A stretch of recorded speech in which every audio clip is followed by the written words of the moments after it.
In this tutorial, we're going to take a look at how you can highlight objects in the beta version of Premiere Pro. If you don't have Premiere Pro Beta available, you can go to your Creative Cloud desktop app, and here in Apps you have the option to choose Beta, and you have all the available beta versions here. If you don't have the beta option in your apps, you might have to update your Creative Cloud desktop app.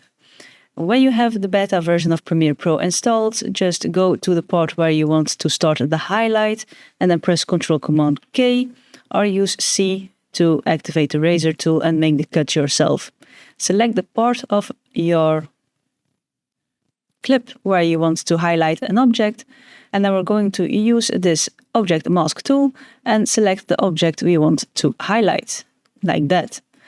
Now go to the effect controls option here, and as you can see under the object mask we have all these tracker options. Choose to track the selected mask forward, and now Premiere Pro will track your object for the entire length of your clip. And when he's finished, you can go to Effects, which if it isn't visible, choose Window and then go choose Effects or press Shift 7. And in Effects, we're going to search for Lumetri Color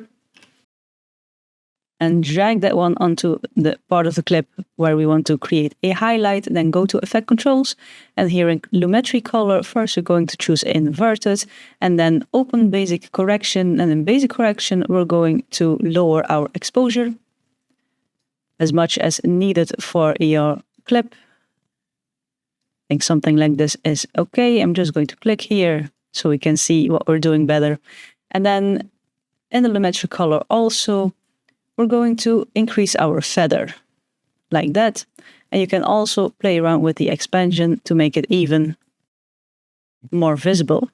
So we now have a highlight, as you can see.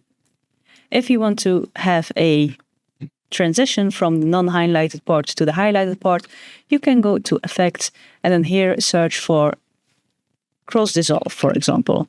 And the Cross Dissolve we will add here between our clips. And if we now play our video, we have a nice transition from a non-highlighted moving object to a highlighted moving object. And it's very easy to create this in the beta version of Adobe Premiere Pro. Like the video if you liked it, subscribe if you want to see more of my videos, and as always, thank you for watching, and I'll see you in the next one.